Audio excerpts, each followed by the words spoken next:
Buenas noches, corsarios. Hoy les tenemos un relato muy interesante. ¿Alguna vez les ha pasado que miran sombras por el rabillo del ojo? A la mayoría de nosotros esto nos extraña por un momento y después continuamos con nuestra vida, ¿cierto? Pero ¿qué pasaría si lo sigues viendo todos los días y no dejan de atormentarte? Esta es nuestra historia. Esto que les voy a contar es más real de lo que imaginan, y de cierta forma necesito que me crean.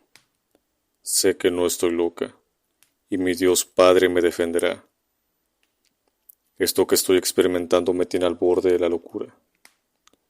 Déjenme platicarles que desde que soy una niña, he visto infinidad de cosas de las que muchas personas dudarían. He presenciado sombras cruzar por mi casa, así como personas que ya no pertenecen a este plano terrenal. Por si fuera poco, he escuchado voces desconocidas, que me susurran al oído. Pero lo que más terror me da es que, desde mi adolescencia y hasta la fecha de hoy, he visto un demonio, el cual tiene una cara de animal y grandes cuernos, así como dientes largos y afilados. El verlo en todas partes y que siempre está siguiéndome a cualquier sitio que vaya es algo que sale completamente de la lógica y me asusta por completo. Ese tormento con el ser de bajo astral comenzó justo cuando yo tenía 12 años. Intenté varias veces platicar del tema con mis padres, pero ellos se mostraban cerrados al asunto y decían que eran mentiras mías para llamar la atención. Al no encontrar el apoyo en ellos, me acerqué a una de mis primas, a quien estimo mucho, y que era mayor que yo. Para mi sorpresa, ella creyó en mí. Al ver mi cara de preocupación, me propuso que fuéramos a un convento en Cholula, Puebla, a platicar con las monjas, por lo que estaba pasando, con la esperanza de que ellas pudieran ayudarme. Así que nos organizamos un día, para salir a temprana hora sin que mis padres se dieran cuenta. Al llegar al convento, las monjas me enseñaron que los demonios no respetan edades, raza o sexo, así que para ayudarme a alejar a este ente demoníaco de mi vida, las monjas en conjunto hicieron una oración pidiendo por mi salud y protección, así como pedir a Dios que esa entidad se alejara de mi vida y cuidara de mi alma. Posterior a esto me dieron de beber agua bendita, para finalmente hacerme la señal de la cruz a lo largo de mi cabeza y pecho. Me sorprendió que al finalizar estas oraciones sentí una gran paz en mi interior. Algo que no sé cómo explicar, solo sé que tenía mucha tranquilidad. Las monjas me dijeron que volviera con regularidad para que me hicieran más oraciones, y de esa forma mantener alejado a ese demonio. Una vez nos despedimos de las madres, regresamos a casa, y llegamos justo antes de que el sol se ocultara. Como mis padres trabajaban casi todo el día afuera, nunca se percataron que salí con mi prima. Antes de entrar a mi hogar le di las gracias por su ayuda. Pensé que ese día todo había terminado y mi vida sería más pacífica, pero no fue el caso. Llegó la hora de dormir y subí a mi cuarto. Para entonces mis padres ya estaban en casa. Recuerdo que para conciliar el sueño yo tenía el hábito de acostarme boca arriba y cruzar mis manos sobre mi pecho, ya que de esta forma el sueño llegaba a mí. Pero también lo hacía por otra razón, muy especial. Si dormía de otra manera distinta a la anterior, era casi seguro que viera ese demonio en mi cuarto. Aunque por alguna razón que desconozco, esa noche no funcionó. Mi manera habitual de dormir en un segundo. El ambiente cambió en la habitación. Sentí una pesadez que me llenó de miedo. Al abrir mis ojos pude ver a unos cuantos pasos de mi cama a ese ser infernal, el cual me miraba fijamente sin apartar su mirada. Mi único instinto fue taparme de pies a cabeza con las cobijas y encomendarme a Dios Todopoderoso para que esa entidad desapareciera. No sé en qué momento me quedé dormida, pero al despertar me di cuenta que el sol ya estaba por la ventana. Ese día por la mañana mi prima fue a visitarme con la intención de ver cómo me encontraba. Para no asustarla le comenté que todo estaba bien. Así pasaron las semanas donde aquel demonio continuaba rondando cerca de mí y cuidando mi sueño, cada noche. Las visitas con las monjas y los rituales de oración los franciscanos no servían de nada.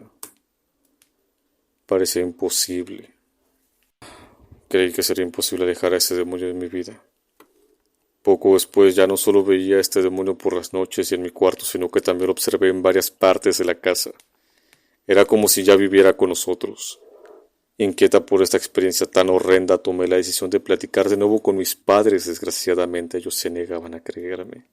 Incluso me regañaron por inventar esas mentiras cuando llegaba la noche y mis padres, por el exceso de trabajo, tenían que ausentarse.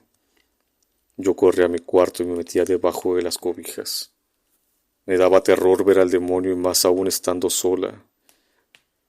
En una de esas ocasiones en que mis padres aún no volvían a casa por el trabajo, me encontraba en cama, acostada, durmiendo dando la espalda hacia la puerta cuando de pronto sentí claramente como si dos personas se sentaran al lado mío.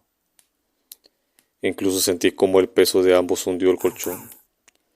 Esto me hizo girar a toda prisa y al hacerlo me llevé un gran susto.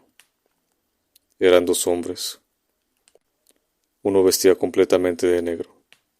Tenía un cabello rizado, bigote y una barba muy extraña, mientras que el otro tenía una cara horrenda, similar a la de un animal con cuernos y una hilera de largos dientes que daba la impresión de ser bastante filosos.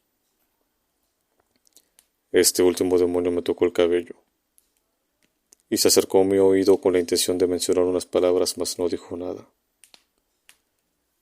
Pude ver que su aterradora cara reflejaba odio y de cierto modo podía sentir cómo se colaba ese sentimiento entre mis sábanas, haciendo que mi piel se erizara.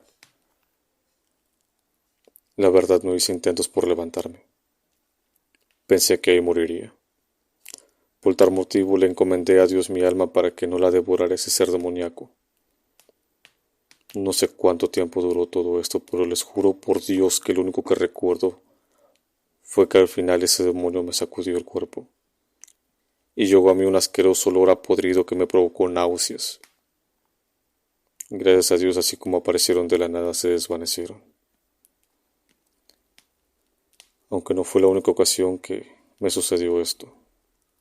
Una noche más tarde, mientras dormía en el cuarto de mi hermana, que no estaba en casa más que los fines de semana ya que estudiaba afuera, escuché perfectamente cómo abrieron la puerta del cuarto. Sentí como se sentaron a un costado mío. Por un instante pensé que mi padre había regresado del trabajo y pasó a darme las buenas noches. Con esa idea en mi mente giré para mirar. Para mi desgracia no era quien yo creía, sino que en su lugar vi a otro ser demoníaco.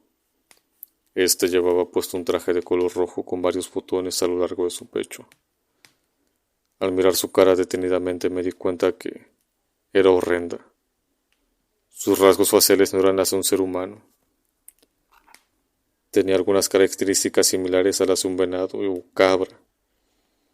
Mis ojos no daban crédito a lo que estaban observando. Sin previo aviso de este ser bajo astral me sujetó el cuello con sus manos, las cuales tenían unas garras enormes. Por fortuna en esos instantes llegó mi madre del trabajo, y en voz alta empezó a preguntar si ya me encontraba dormida. El demonio, al escuchar que mi madre se acercaba, me soltó a toda prisa y se ocultó debajo de la cama. Al entrar mi mamá me vio inquieta y preguntó si todo estaba en orden. Solo respondí que sí. En este punto ya me daba miedo dormir por las noches. Tenía temor de cerrar los ojos y no despertar, o peor aún, morir ahorcada por alguno de los demonios que me acechaban. No obstante, ellos se hacían presentes sin previo aviso y me decían palabras que para mí carecían de todo sentido. Recuerdo que uno de ellos siempre me murmuraba al oído que una garra me lastimaba mi delicada piel. Debido a este motivo comencé a leer libros por la noche con la intención de no caer en el sueño. Sin embargo, esta actividad la hacía a escondidas de mi madre y leía sola con la pobre luz que entraba por la ventana. Pero cuando escuchaba que ella hacía su rondín habitual para ver si estaba dormida, yo tiraba el libro a cualquier parte y me tapaba por completo. Así seguí por varias semanas hasta que una tarde No soporté más la terrible situación y decidí por última vez platicar del tema con mis padres. Les comenté que debido a este asunto ya tenía problemas de rendimiento en el colegio, así como varios reportes donde decía que me dormía en clase. Pero mis padres solo me callaron y decían que eran fantasías mías. A partir de ese día me la pasé durmiendo de cuarto en cuarto dentro de la casa, tratando de no ver a estos seres demoníacos. De cierta forma, mi pensamiento aún infantil creía que al hacer esto ellos no me encontrarían, aunque siempre despertaba por la madrugada. Y allí estaban de nuevo. Una noche, mientras me encontraba en el cuarto de las visitas, entró mi madre, asustada. Esto me alarmó muchísimo, pude ver su cara llena de miedo y nerviosismo al apreciar que estaba preocupada. Le pregunté sobre la razón de su comportamiento, pero por más que lo intentó, ella no pudo decir una sola palabra. Solo miró detenidamente cada rincón del cuarto y posteriormente salió llamando a mi padre, quien regresó con una pistola en mano, ingresó a la habitación y realizó lo mismo que mi madre. Era como si buscara una persona. Después salió y buscó por toda la casa. Por más que le pregunté qué sucedía, ellos no contaron nada, sino hasta otro día. Mi madre me confesó que vio entrar a una persona al cuarto, y por más que lo pensaba no encontraba razón lógica a lo sucedido, aunque para mí no fue difícil pensar que había visto uno de esos demonios que me acosaba. Gracias a este evento y por temor a lo desconocido, mis padres tomaron la decisión de mudarnos a Tijuana. Desgraciadamente, al mes de haber llegado a este nuevo hogar, mi padre falleció de una extraña enfermedad. No obstante, a raíz de su muerte dejé de ver esos demonios. Durante 2 años, como era de esperar en ese tiempo, mi madre conoció a otra persona con quien volvió a casarse. Lo curioso de esto es que al poco tiempo de haber contraído matrimonio, mi pesadilla comenzó de nuevo. En esta ocasión se escuchaban ruidos durante las noches. Se podía percibir un llanto desgarrador, así como apariciones fantasmales. Era algo tan agobiante que todos los días vivíamos en angustia. Una tarde mi madre, al estar desesperada, decidió acudir con una bruja, que le habían recomendado y claro, yo asistí con ella. Al llegar a la casa de esta bruja y al momento de verme dijo unas palabras que nos asombraron y al mismo tiempo aterraron, pero aclaró todas nuestras dudas. De alguna forma aclaró que yo era protegida por un demonio, y que este ser de bajo astral me cuidaba de otros seres malignos como los incubos, los cuales me seguían a todas partes, e incluso en ese momento se encontraba uno afuera de su puerta, esperando por mí. Ella solo afirmó que en cuestión de años yo iba a recibir un conocimiento increíble, algo así como el tercer ojo de sabiduría, aunque esto me haría perder más de lo que ganaría. Y esto sería nada menos que mi tranquilidad y paz, claro. Mi madre, al escuchar todo esto, le suplicó que por favor hiciera algo por mi persona. Y la bruja solo hizo una protección para tratar de ahuyentar a esos seres. Esa noche, después de salir de la casa, de la bruja sucedió algo que no esperábamos. A eso de las 3 de la madrugada, un fuerte olor a muerto invadió la casa. Era tan intenso que nos despertó y al hacerlo casi de inmediato se escuchó un fuerte alarido afuera de nuestro hogar, el cual hizo vibrar cada parte de nuestro cuerpo invadiéndonos de terror. A pesar de estar asustados, miramos por la ventana para ver qué había provocado tal grito. Esta acción solo hizo que nuestro miedo se incrementara aún más. Ahí, en nuestro patio estaba un ser demoníaco con una apariencia física grotesca, el cual se retorcía de dolor y era debido a una sencilla razón. Era por la protección que hizo la bruja. A partir de ese día mi vida no es la misma. Hoy vivimos huyendo de pueblo en pueblo porque esa bestia aún ronda mis pasos. Confío en que Dios me da la fuerza necesaria para soportar todo esto. La verdad no se lo deseo a nadie.